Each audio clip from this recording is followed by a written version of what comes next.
intro said, this month is Green Day, and the albums are American Idiot versus 21st Century Breakdown, which was my choice. I've got a new rule. No goddamn concept albums anymore, please. Ever. Ever again.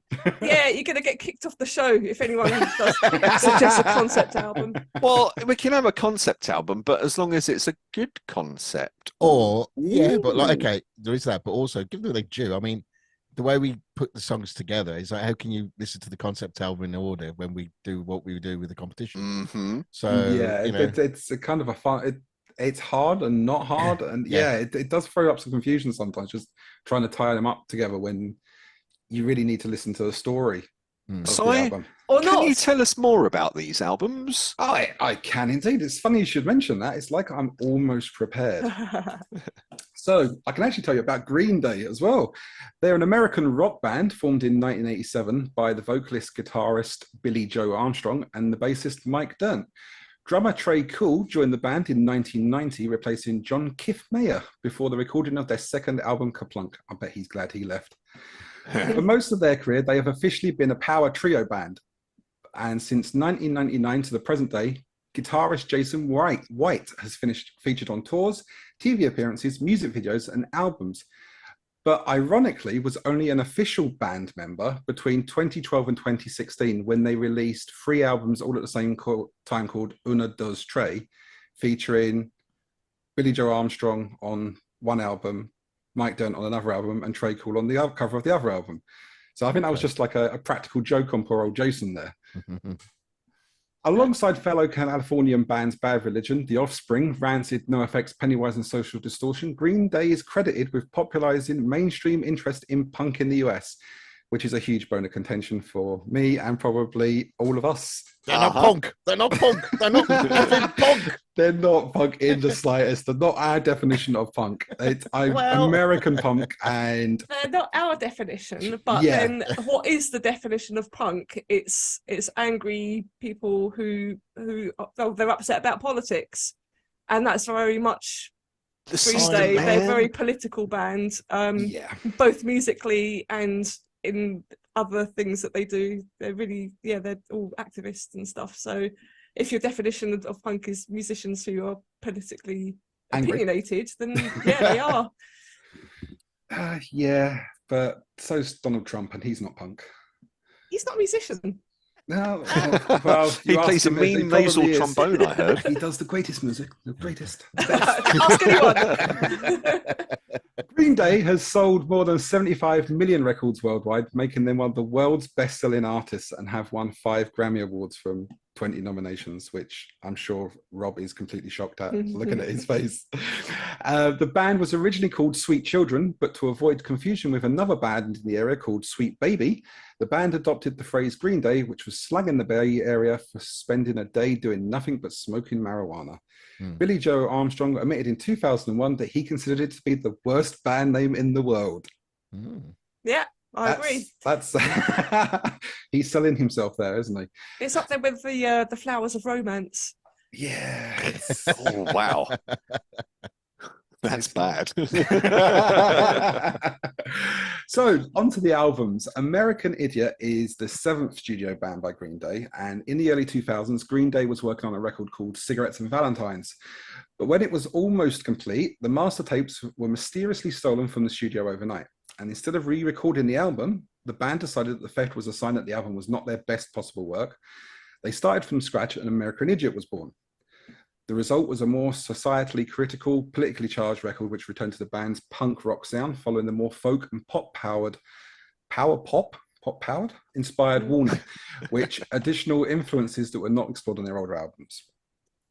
A concept album dubbed a punk rock opera by the band members, American Idiot follows the story of Jesus of Suburbia, a lower middle class American adolescent anti-hero. The album expresses the disillusionment and dissent of a generation that came of age in the period shaped by the events such as 9/11 and the Iraq War. In order to accomplish this, the band used unconventional techniques for themselves, including transitions between connected songs and some very long, chaptered creative compositions. Surprisingly, the songs from Cigarettes and Valentines were never, ever leaked by the thief. And the urban legend is that this is because, whilst not being happy with the overall album, It was Billy Joe Armstrong himself that stole the master tapes. Was American it ever Idiot. proved? Was it ever It's never proved? been proved, No, never been no. disproved. It's like the Loch Ness monster. That's real. It is. Yeah, I've seen pictures. Unless the thief just heard it and went, "What is this shit?" Especially if I've it wasn't got their to best save work. the world. Burn it. Yeah. American Idiot was the 22nd greatest album of the decade, according to Rolling Stone, and the 225th greatest album of all time by the same magazine. It was also deemed the #1 best rock album of the 2000s by Kerrang, if you remember What? Kerrang. What? What's a load of Yeah. bullshit?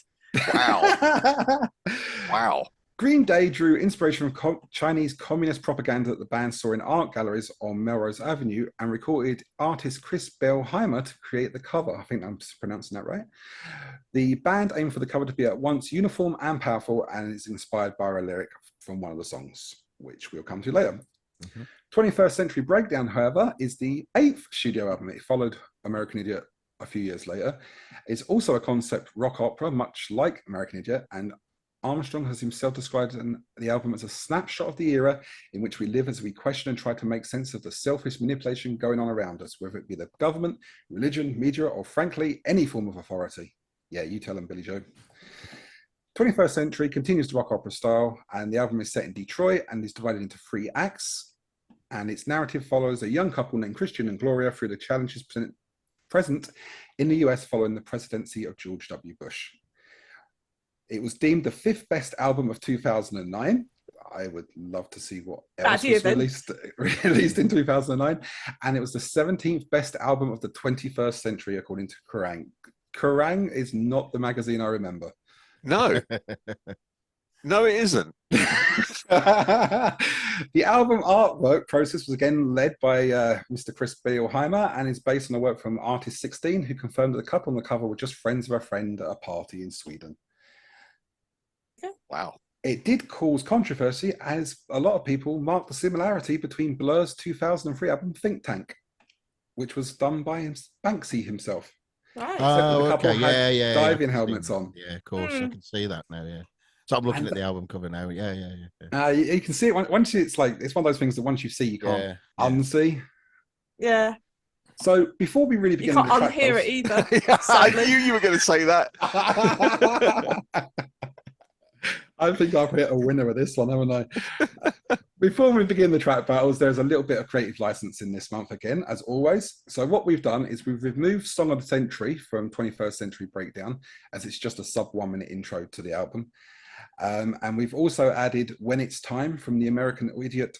The American Idiot Broadway musical soundtrack as track 9 of American Idiot, as that's roughly the songs in between in the musical as well. So what's your histories with Green Day? We'll start off with Cath, as she's got a big bucket of scorn to get rid of through the show. Well, I remember when Green Day first sort of made it big, because I was of the age that enjoys that sort of music, and I loved their album Dookie, and I think possibly the one after that. So I really loved Green Day when I was a teenager, and then sort of, I don't know, stopped listening to that sort of music, I guess, grew up, which they've not done. But then, was aware of American Idiot because it was on the radio and it just was quite commercial. But yeah, I got a soft spot for Green Day because of, remembering them from my childhood. And yeah, I spent a bit of time trying to watch videos and just seeing what they're up to now, and watching interviews and stuff, and they just seem like the typical sort of punk, in air quotes, band, in that they don't want to grow up, and they're still rebelling and stuff like that. And I guess being American, there is actually quite a lot to rebel against politically, which is why I sort of defend the fact that they call themselves punks, because I think that they probably are just American and not sort of how we understand punk in the UK. Yeah, I probably would agree with that. They do piss on your memories a little bit when you go back and listen to the tracks over and over. Stu, what's your history of Green Day? Are they? Because I know you love a guitar-orientated band. I don't know. I have no history of Green Day. To be fair, this has been a journey, if you ask me. However, it really does seem like to be fair, I don't like them, but I don't dislike them. They're just a bit. My main memories of them really is they're three. Well, they've got 6 Beat Saber songs and they're ice. And, Okay. and three of them are actually on the songs what we're reviewing as well. Which So songs? American Idiot, Boulevard of Broken Dreams, and Holiday. And they are great Beat Saber songs as well. They so, are amazing Beat Saber so I'm songs. going to keep on saying all Beat Saber because and then one tracks might even win because of Beat Saber. But Beat Saber. What?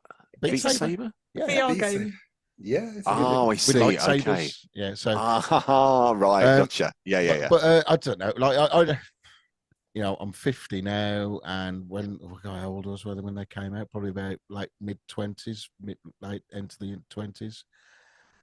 They just didn't. They sort of passed me by, really. I knew of them. I mean, they've got a lot of radio play and things like that, but they were the kind of not punk I'd never listened to anyway. So yeah. And I don't know. I understand your definition of what punk is about being politically charged, but this cynical Stu is going. They're not that politically charged. They are very overproduced and very formulaic, and you can see that they actually catered to a very particular audience. However, what the fuck do I know? If you look on Spotify, they have 29 million monthly listeners. 29 million. They are very popular. And they've got a tagline: God's favorite band. What the fuck? What's that about? That was the name of their greatest hits album. Oh, is it? Oh, Okay. right, Okay. Yeah. There you go. That proves how much I know nothing about them. So I just thought that was a new tag. What, Spotify? Did you say 29 million a month? Yeah. So that's 10% of America listen to Green Day a Wow. month. Well, that's if one person listen. I mean, I'm sure there's one person listening to multiple tracks. Well, I'm quite sure we've added to that number a fair bit Massively. this last few months. But unfortunately, on the podcast, I can't show my pie charts. I can understand pie charts. How was your life with Green Day or without Green Day? Well, I know 2 things about Green Day. None of them are particularly insightful in terms of my own catalogue with Green Day. I remember the track Basket Case. I remember the video for that. And I also remember that Billy Joe Armstrong had a meltdown at some festival when he was given 1 minute left to play. If you've not seen that video, I highly recommend that on YouTube. Watch it after it's most entertaining. Yeah. During which in the description. Yeah, he was complaining about having a minute left to play, and in that minute he could have played a quick song, but instead of which he just ranted for a minute. Musically, I've never heard them before, apart from that track. They've always been a name sort of on the periphery for me. I was never the greatest punk fan anyway. I think my dipping into punk sort of was probably Bad Brains, and that was about it in their early days. I just, in terms of being punk, I just don't know how you can be punk if you're a multi-millionaire. Yeah, it does have a bit of a caveat, doesn't it? I mean, here I am by my pool, sipping cocktails, my pool that's full of money. What shall I be upset about today? So, all the bloody government. It's not just that. It's what I find disturbing is that they're all in their 50s and they're singing about teenage problems. Well, as we're probably going to come to, they are, I have to concede, experts at trying to get themselves on the radio. That's one way of putting it. Back to you, Si. Yeah, so my history of Green Day is I liked Green Day like pretty much when Dookie and Nimrod came out. I kind of lost interest when they went into like more of a folky power pop ballad when they did things like Time of Your Life. Oh yeah. My God. And then I kind of lost interest in them, and I think I was watching Transformers, and they had one of their songs was on that, and I was like, "Oh, that's a good song." Who's that? And it's like, "Oh, Green Day." They still exist. And I fell back in love with them. Went to see the musical loved the musical, and then put them forward for this. And I kind of liked the songs enough that it was hard to choose between songs. Enough that it's worth torturing your co-host. over. Sorry, Let sorry. him Did you talk. did you say you went to see the musical? Yeah, there's He did. there is an American Idiot musical which kind of merges songs from both American Idiot and 21st Century Breakdown. That's one of the reasons that I picked I those see. two Right. albums, because it kind of makes the musical. Wow, you had to see it through choice. Wow. Amazing. Yeah, through choice. The problem I had with this was because I liked the songs so much, I had to try and find reasons not to like them, to like chick between Oh. tracks. And then I got to the point of really hating the fucking tracks. Yeah, welcome to the club. And it was like, I then had to try and go back and work out why I like these tracks. And it was like, it became hard. Wow. Si, you've given yourself an existential problem here, haven't you? Yeah, totally. Be interesting when he uses Napalm Death card. What's going to be used on that one? 2 songs at the same time. Okay, so we